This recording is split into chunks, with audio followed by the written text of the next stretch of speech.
¿Qué tal amigos? Mi nombre es Francisco Javier Díaz Calderón y el día de hoy vamos a platicar sobre el trastorno límite de la personalidad. Este es un trastorno que cada día se va presentando con mayor frecuencia en la consulta psicológica. ¿En qué consiste el trastorno? Consiste en un patrón de inestabilidad en las relaciones interpersonales caracterizadas por una fuerte impulsividad y una sensación de vacío y de miedo al abandono.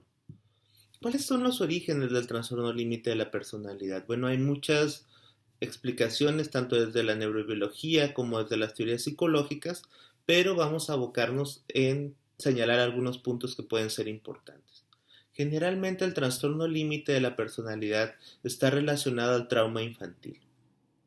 La mayoría de las personas que desarrollan un trastorno límite de la personalidad han tenido eventos traumáticos durante su infancia o han tenido un trauma acumulativo, es decir, el estilo de crianza que han tenido en su entorno familiar ha propiciado que se desarrolle una sensación de inestabilidad e incertidumbre la mayor parte del tiempo. Es decir, las personas que presentan esta tendencia las vamos a ubicar como personas que tienen un gran anhelo de encontrar seguridad, pero constantemente experimentan decepción, porque se han desarrollado en entornos que no les brindan la seguridad necesaria o la confianza necesaria para mantener una estabilidad o un balance emocional.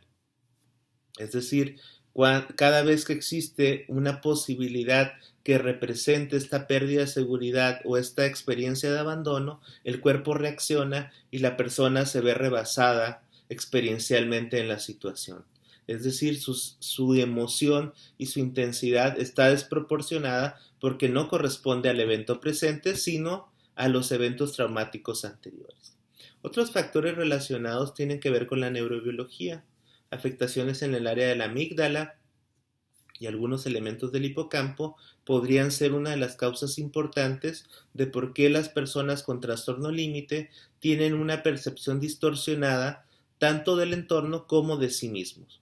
Lo que vamos a ver constantemente en el trabajo terapéutico y en las situaciones cotidianas es que las personas que están pasando, que presentan esta problemática, tienen una dificultad para balancear sus relaciones.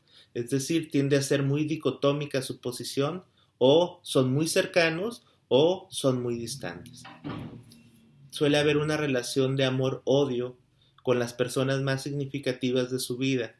Sus relaciones están caracterizadas por una profunda intensidad, que ese es uno de los grandes problemas que va a tener la persona con trastorno límite, que su intensidad generalmente estará descontextualizada o desproporcionada, creando una tendencia muy fuerte hacia conductas autolesivas, conductas suicidas, conductas autodestructivas, promiscuidad sexual, conductas de riesgo, etcétera, etcétera. Generalmente lo que va a suceder es ante esta sensación de amenaza o de desbalance, va a haber una respuesta emocional exagerada que va a llevar a las personas a tener actitudes impulsivas y en ocasiones compulsivas. Uno de los trastornos muy relacionados con el trastorno límite de la personalidad será la bulimia, por ejemplo, o algunos trastornos de la conducta alimentaria están íntimamente relacionados con el TLP. Otra cuestión importante serían las autolesiones. Las autolesiones es un factor fundamental para el diagnóstico del trastorno límite de la personalidad. Cabe mencionar que puede haber personas que presenten otro tipo de trastornos, pero que a su vez tengan ciertas tendencias límite. Es decir, puede haber una persona con un trastorno histriónico o una persona con un trastorno narcisista, pero que presenten características límite. Y a veces el diagnóstico puede ser confuso para el psicólogo o el psiquiatra que se encuentre ante esas situaciones. Si tú estás padeciendo un trastorno límite de la personalidad, no te sientas desamparado o desamparada. En un principio se pensaba que la mayoría de las personas que presentaban este trastorno eran mujeres. Actualmente vemos que cada vez más son los varones que empiezan a aparecer con este diagnóstico. Y hay un montón de explicaciones que podríamos dar al respecto, pero creo que lo importante es cómo acompañar a una persona que está pasando por una experiencia de trastorno límite de personalidad. Lo primero es entender que en la mayoría de los casos se va a necesitar un acompañamiento psiquiátrico.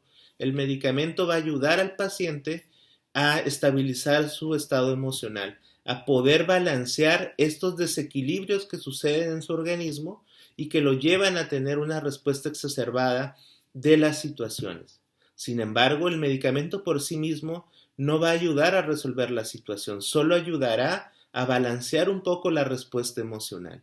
¿Cuál es el gran trabajo de una persona que tiene un trastorno límite de la personalidad?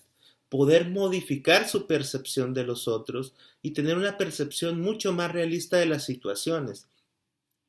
Porque la incertidumbre que vivieron en su infancia, la falta de apoyo, la falta de protección, de seguridad, las experiencias de abuso, las experiencias traumáticas, se quedan instauradas en el cuerpo de la persona y también dejan afectaciones a nivel neurobiológico que produce una respuesta exagerada ante situaciones que para el resto de la gente podrían ser cotidianas.